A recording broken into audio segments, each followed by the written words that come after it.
A new question has cropped up. Is it due to vanity that I do not believe in the existence of an omnipotent, omnipresent, and omniscient God? I had never imagined that I would ever have to confront such a question. But conversation with some friends has given me a hint that certain of my friends, if I am not claiming too much in thinking them to be so, are inclined to conclude from the brief contact they have had with me that it was too much on my part to deny the existence of God, and that there was a certain amount of vanity that actuated my disbelief. Well, the problem is a serious one. I do not boast to be above these human traits. I am a man and nothing more. None can claim to be more.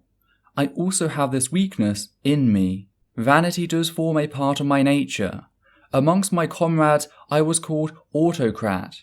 Even my friend, Mr. B.K. Dutt, sometimes called me so. On certain occasions, I was decried as a despot. Some friends do complain, and very seriously too, that I involuntarily thrust my opinions upon others and get my proposals accepted.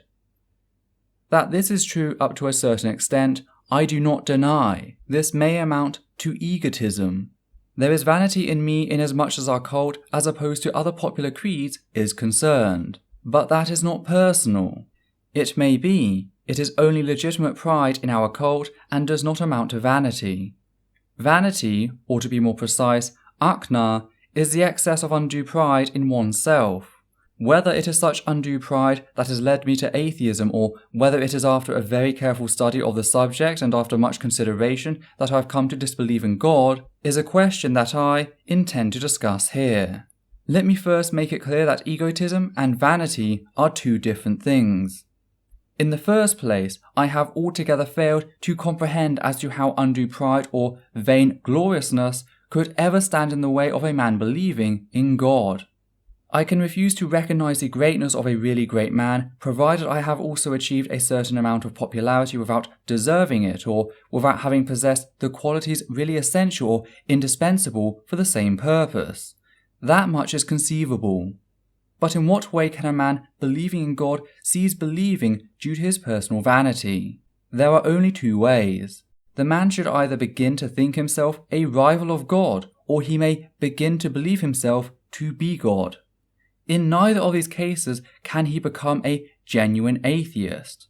In the first case, he does not even deny the existence of his rival. In the second case as well, he admits the existence of a conscious being behind the screen guiding all movements of nature. It is of no importance to us whether he thinks himself to be that supreme being, or whether he believes the supreme conscious being to be somebody apart from himself. The fundamental is there. His belief is there. He is by no means an atheist. Well, here I am. I neither belong to the first category nor to the second. I deny the very existence of that almighty supreme being. Why I deny it shall be dealt with later on. Here I want to be clear on one thing, that it is not vanity that has actuated me to adopt the doctrines of atheism. I am neither a rival, nor an incarnation, nor the supreme being himself. One point is decided, that it is not vanity that has led me to this mode of thinking. Let me examine the facts to disprove this allegation. According to these friends of mine, I have grown vainglorious, perhaps due to the undue popularity gained during the trials, both Delhi bomb and Lahore conspiracy cases. Well, let us see if the premises are correct. My atheism is not of so recent origin. I had stopped believing in God when I was an obscure young man, of whose existence my above-mentioned friends were not even aware. At least a college student cannot cherish any sort of undue pride which may lead him to atheism. Though a favourite with some professors and disliked by certain others, I was never an industrious or studious boy. I could not get any chance of indulging in such feelings as vanity. I was rather a boy with a very shy nature, who had certain pessimistic dispositions about the future career, and in those days I was not a perfect atheist. My grandfather, under whose influence I was brought up, is an orthodox Arya-Samajist. An Arya-Samajist is anything but an atheist. After finishing my primary education, I joined the DAV School of Lahore and stayed in its boarding house for full 1 year. There, apart from morning and evening prayers, I used to recite Gayatra Mantra for hours and hours. I was a perfect devotee in those days. Later on, I began to live with my father. He is a liberal in as much as the orthodoxy of religions is concerned. It was through his teachings that I aspired to devote my life to the cause of freedom. But he is not an atheist. He is a firm believer. He used to encourage me for offering prayers daily. So this is how I was brought up. In the non-cooperation days, I joined the National College. It was there that I began to think liberally and discuss and criticize all the religious problems, even about God. But still, I was a devout believer. By that time I had begun to preserve the unshorn and unclipped hair, but I could never believe in the mythology and the doctrines of Sikhism or any other religion. But I had a firm faith in God's existence. Later on, I joined the Revolutionary Party. The first leader with whom I came into contact, though not convinced, could not dare to deny the existence of God. On my persistent inquiries about God, he used to say, "Pray whenever you want to." Now this is atheism, less courage required for the adoption of that creed. The second leader with whom I came into contact with was a firm believer. Let me mention his name, respected comrade Sashrinder Nath Sanyal, now undergoing life transportation in connection with the Karachi conspiracy case. From the every first page of his famous and only book, Bandi Jivan, or Incarcerated Life, the glory of God is sung vehemently. In the last page of the second part of that beautiful book, his mystic, because of Vedantism, praises showered upon God form a very conspicuous part of his thoughts. The revolutionary leaflet distributed throughout India on January the 28th, 1925, was, according to the prosecution story, the result of his intellectual labour. Now, as in inevitable in the secret work, the prominent leader expresses his own views, which are very clear to his person, and the rest of the workers have to acquire in them in spite of differences which they might have. In that leaflet, one full paragraph was devoted to praise the Almighty and his rejoicings and doing. That is all mysticism. What I wanted to point out was that the idea of disbelief had not even germinated in the Revolutionary Party. The famous Katkari martyrs, all four of them passed their last day in prayers. Ram Prasad Bismal was an orthodox Arya Samajist, despite his wide studies in the field of socialism and communism. Rajan Lahiri could not suppress his desire of reciting hymns of the Upanishads in Gaita.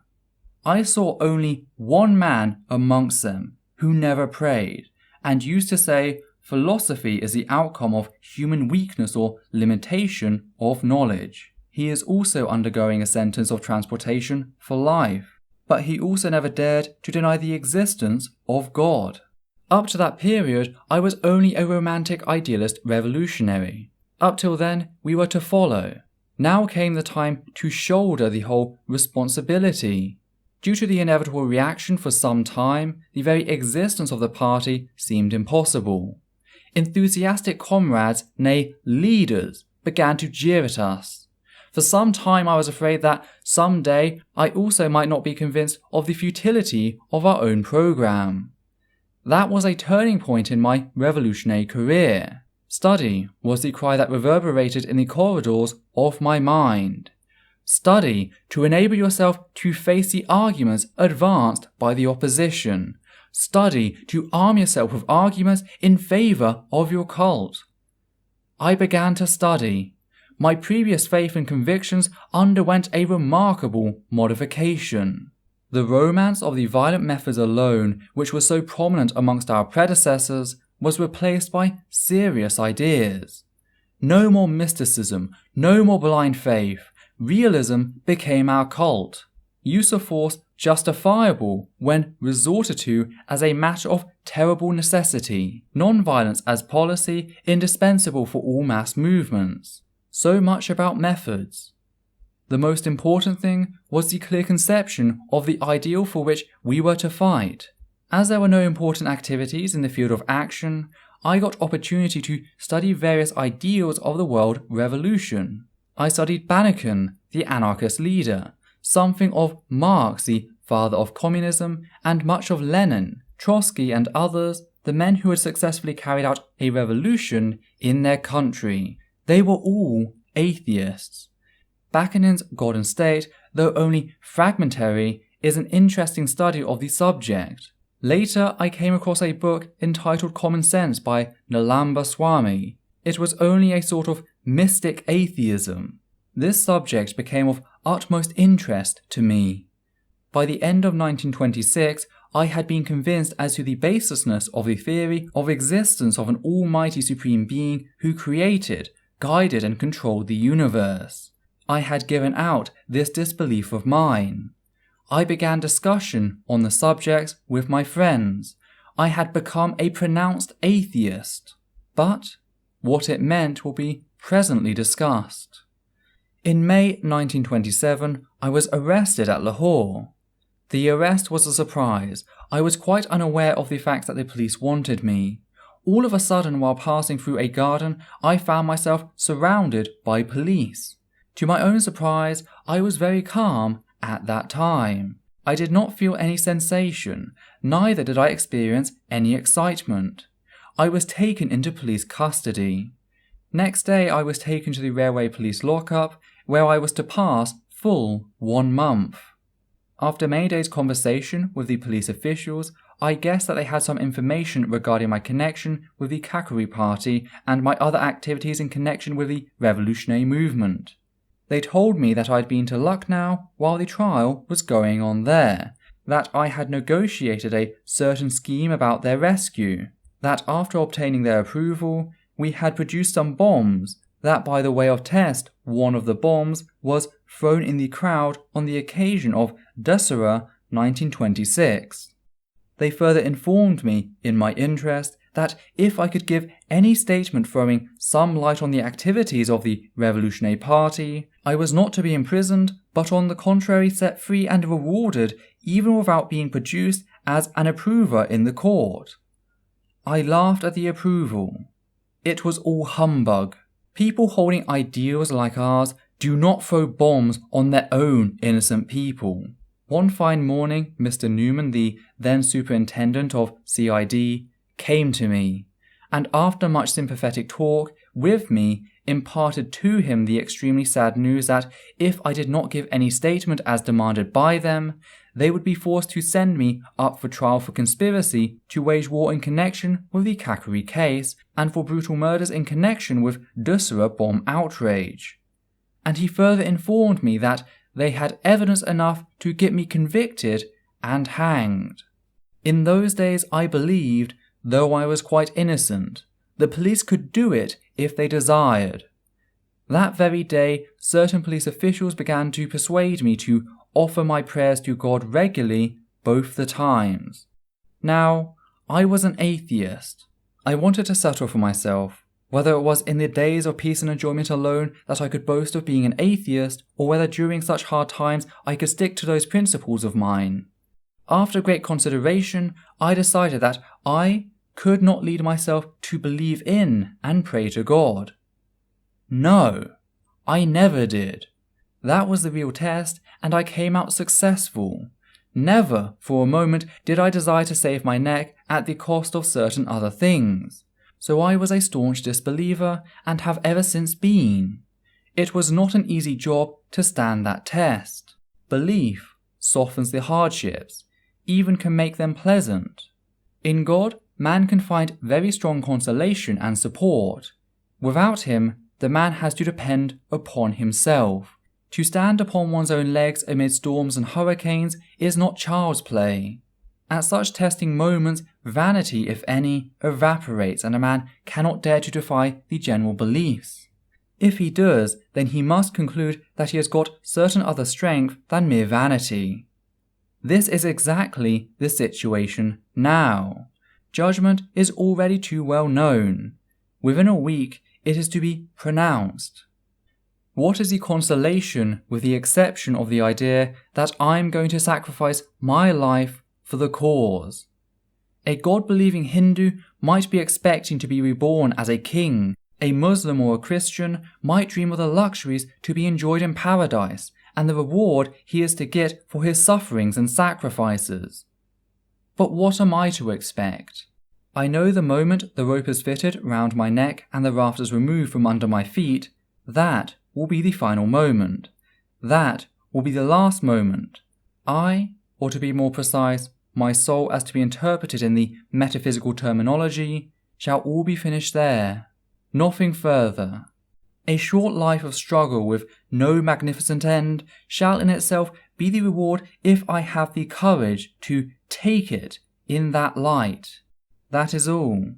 With no selfish motive, no desire to be awarded here or hereafter. Quite disinterestedly, I have devoted my life to the cause of independence, because I could not do otherwise. The day we find a great number of men and women with this psychology who cannot devote themselves to anything else than the service of mankind and the emancipation of the suffering humanity, that day shall inaugurate the era of liberty, not to become a king, nor to gain any other rewards here, or in the next birth, or after death in paradise, shall they be inspired to challenge the oppressors, exploiters, and tyrants, but to cast off the yoke of serfdom from the neck of humanity and to establish liberty and peace, shall they tread this, to their individual selves perilous and to their noble selves the only glorious imaginable path. Is the pride in their noble cause to be misinterpreted as vanity? Who dares to utter such an abominable epithet? To him I say either he is a fool or a knave. Let us forgive him, for he cannot realize the depth, the emotion, the sentiment, and the noble feelings that surge in that heart. His heart is dead as a mere lump of flesh. His eyes are weak. The evils of other interests have been cast over them. Self-reliance is always liable to be interpreted as vanity. It is sad and miserable, but there is no help. You go and oppose the prevailing faith. You go and criticize a hero, a great man, who is generally believed to be above criticism because he is thought to be infallible. The strength of your argument shall force the multitude to decry you as vainglorious. This is due to the mental stagnation. Criticism and independent thinking are the two indispensable qualities of a revolutionary. Because Mahatma Gandhi is great, therefore none should criticize him. Because he has risen above, therefore everything he says, may be in the field of politics or religion, economics or ethics, is right. Whether you are convinced or not, you must say, yes, that's true. This mentality does not lead towards progress. It is rather too obviously reactionary. Because our forefathers had set up a faith in some supreme being, the Almighty God, therefore any man who dares to challenge the validity of that faith, or the very existence of that supreme being, he shall have to be called an apostate, a renegade, if his arguments are too sound to be refuted by counter-arguments, and his spirit too strong to be cowed down by the threat of misfortunes that may befall him by the wrath of the Almighty, he shall be decried as vainglorious, his spirit to be denominated as vanity. Then why waste time in this vain discussion? Why try to argue out the whole thing? This question is coming before the public for the first time, and is being handled in this matter-of-fact way for the first time, hence this lengthy discussion. As for the first question, I think I have cleared that it is not vanity that has led me to atheism. My way of argument has proved to be convincing or not. That is to be judged by my readers, not me.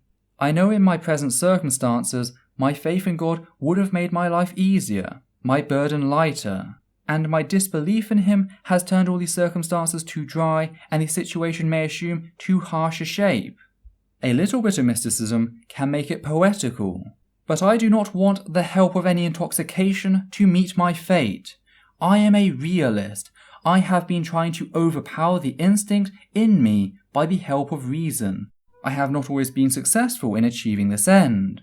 But man's duty is to try and endeavour. Success depends upon chance and environments. As for the second question, that if it was not vanity, then there ought to be some reason to disbelieve the old and still prevailing faith of the existence of God, Yes, I come to that now. Reason there is. According to me, any man who has got some reasoning power at his command always tries to reason out his environment. Where direct proofs are lacking, philosophy occupies the important place. As I have already stated, a certain revolutionary friend used to say that philosophy is the outcome of human weakness. When our ancestors had leisure enough to try and solve out the mystery of this world, its past, present, and the future, its whys and wherefores, they have been terribly short of direct proofs. Everybody tried to solve the problem in his own way. Hence we find the wide differences in the fundamentals of various religious creeds, which sometimes assume very antagonistic and conflicting shapes. Not only the Oriental and Occidental philosophies differ, there are differences even amongst various schools of thought in each hemisphere. Amongst Oriental religions, the Muslim faith is not at all compatible with Hindu faith. In India alone, Buddhism and Jainism are sometimes quite separate from Brahmanism, in which there are again conflicting faiths as to Arya Samaj and Sanatan Dharma. Charvak is still another independent thinker of the past ages. He challenged the authority of God in the old times. All these creeds differ to each other on the fundamental question, and everybody considers himself to be on the right. There lies the misfortune.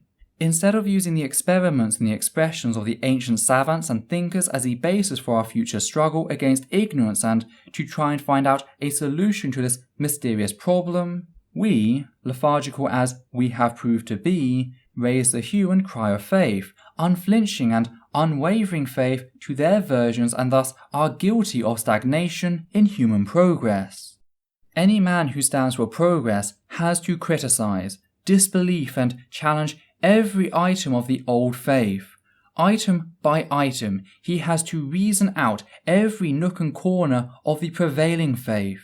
If after considerable reasoning one is led to believe in any theory or philosophy, his faith is welcomed.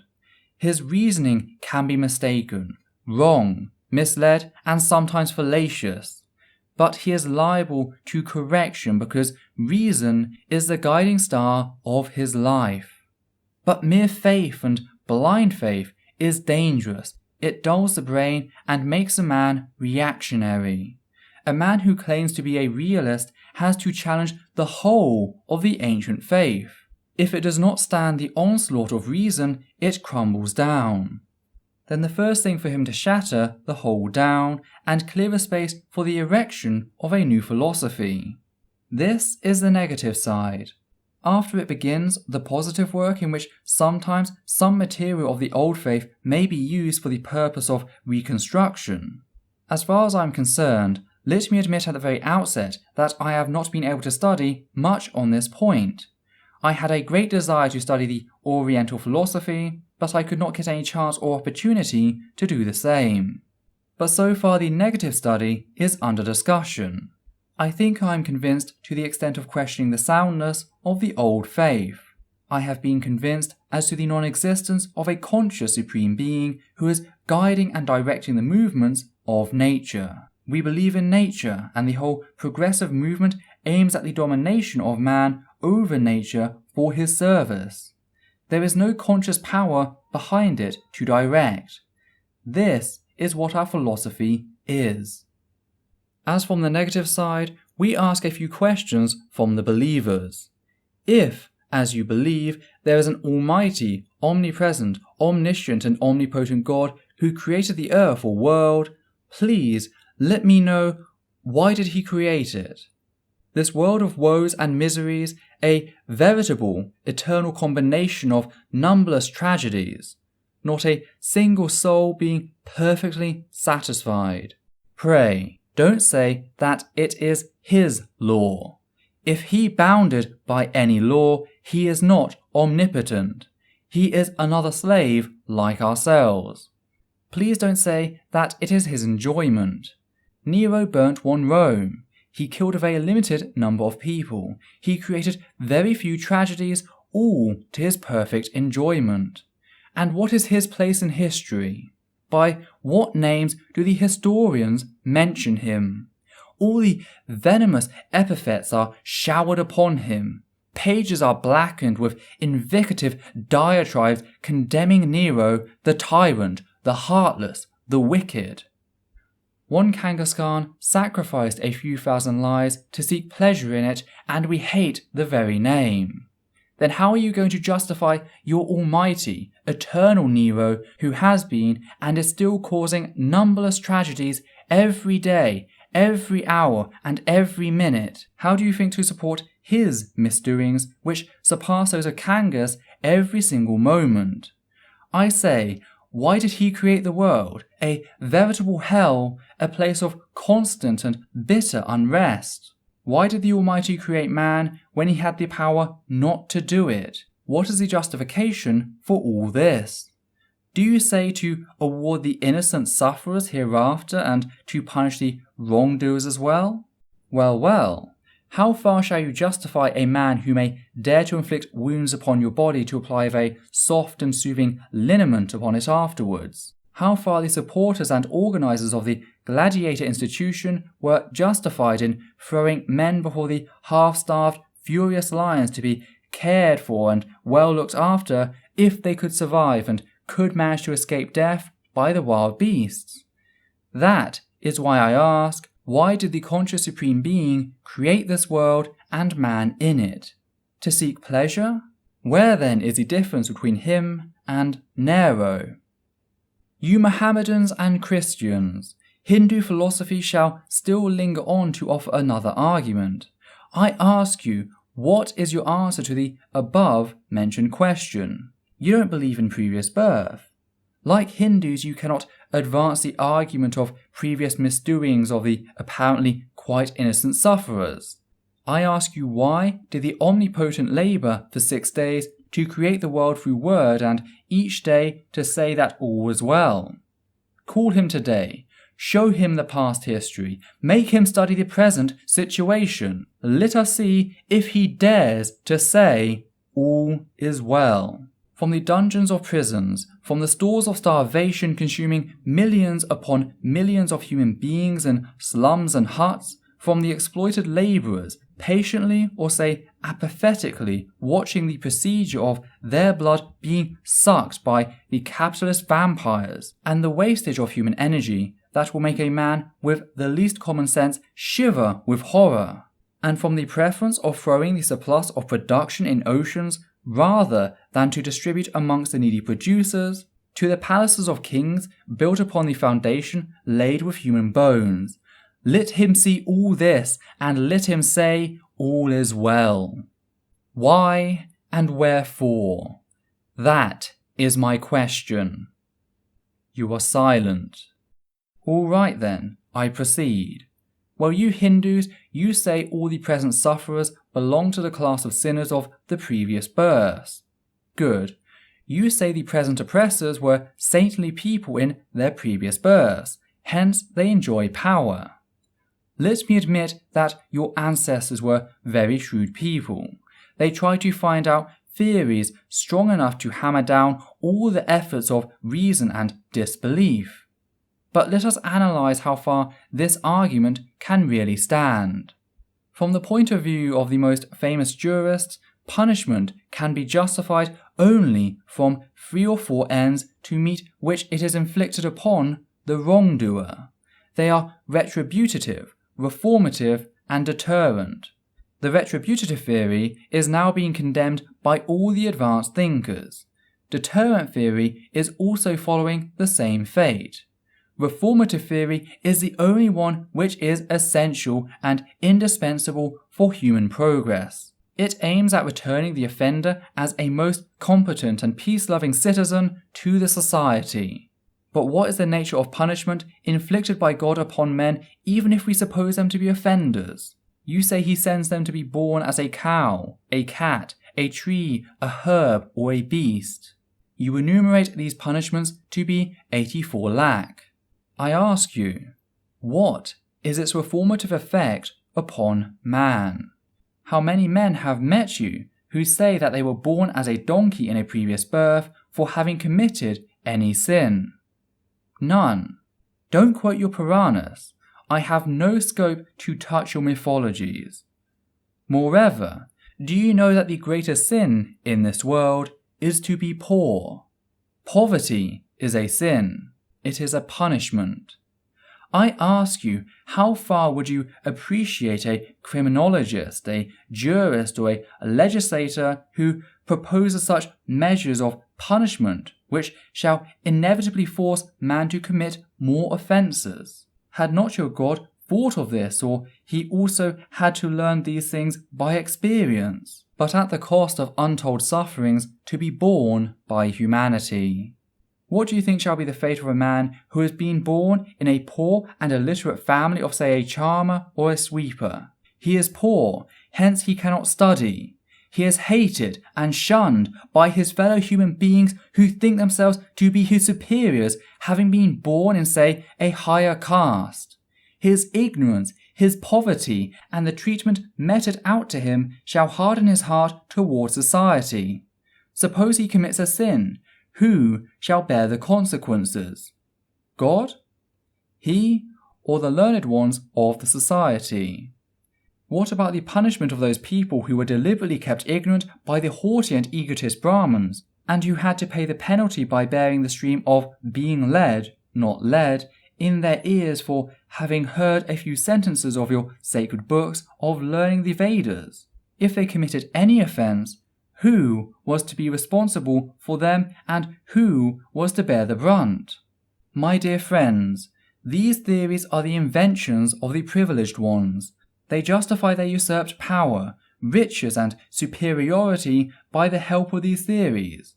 Yes, it was perhaps Upton Sinclair that wrote at some place that just make a man a believer in immorality and then rob him of all his riches and possessions. He shall help you even in that ungrudgingly.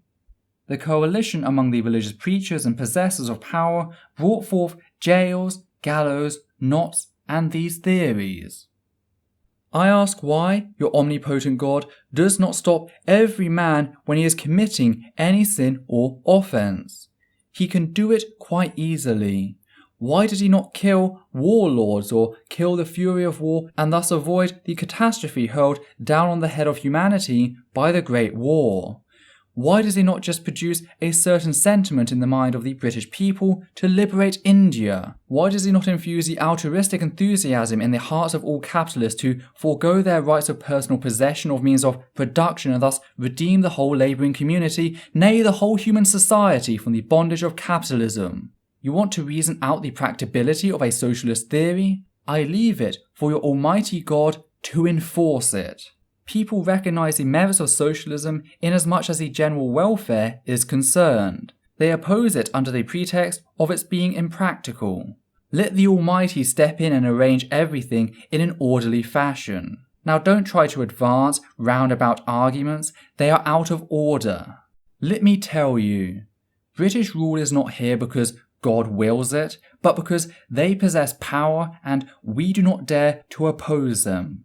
Not that it is with the help of God that they are keeping us under their subjugation, but it is with the help of guns and rifles, bombs and bullets, police and militia, and our apathy that they are successfully committing the most deplorable sin against society, the outrageous exploitation of one nation by another. Where is God? What is he doing? Is he enjoying all of these woes of the human race? A Nero? A Ghengis? Down with him! Do you ask me how I explain the origin of this world and the origin of man? All right, I tell you. Charles Darwin has tried to throw some light on the subject. Read Soam Swami's Common Sense. It shall answer your questions to some extent. This is a phenomenon of nature, the accidental mixture of different substances in the shape and nebula produced this earth. When? Consult history. The same process produced animals and, in the long run, man. Read Darwin's Origin of Species. And all the later progress is due to man's constant conflict with nature and his efforts to override it. This is the briefest possible explanation of this phenomenon.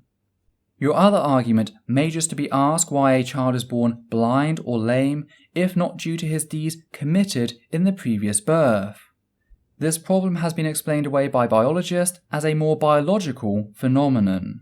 According to them, the whole burden rests upon the shoulders of the parents who may be conscious or ignorant of their deeds led to mutilation of the child previous to its birth. Naturally, you may ask another question, though it is quite childish in essence. If no God existed, how did the people come to believe him?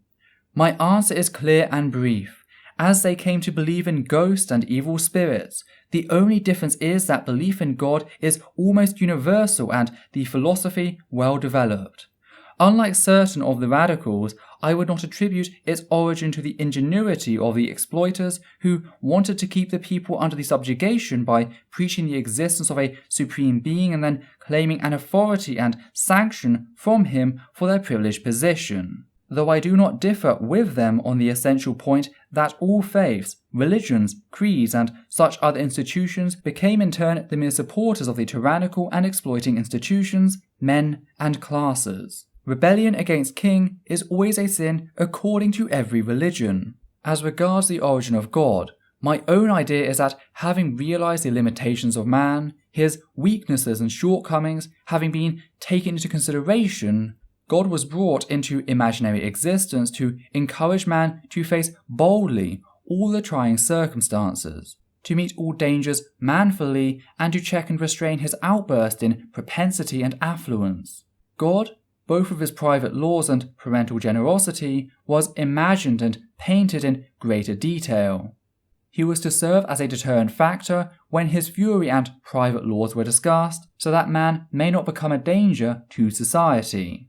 He was to serve as father, mother, sister and brother, friend and helpers when his parental qualifications were to be explained, so that when man be in great distress, having been betrayed and deserted by all friends, he may find consolation in the idea that an ever-true friend was still there to help him, to support him, and that he was almighty and could do anything. Really, that was useful to the society in the primitive age. The idea of God is helpful to man in distress. Society has to fight out this belief as well as was fought the idol worship and the narrow conception of religion. Similarly, when man tries to stand on his own legs and become a realist, he shall have to throw their faith aside and to face manfully all the distress, trouble in which the circumstances may throw at him. That is exactly my state of affairs. It is not my vanity, my friends. It is my mode of thinking that has made me an atheist. I don't know whether in my case belief in God and offering of daily prayers, which I consider to be the most selfish and degraded act on the part of a man, whether these prayers can prove to be helpful, or they shall make my case worse still. I have read of atheists facing all troubles quite boldly. So am I trying to stand like a man with an erect head to the last, even on the gallows. Let us see how I carry on. One friend asked me to pray. When informed of my atheism, he said, "During your last days, you will begin to believe." I said, "No, dear sir, it shall not be. I will think that to be an act of degradation and demoralization on my part. For selfish motives, I am not going to pray." Readers and friends, is this vanity? If it is, I stand for it.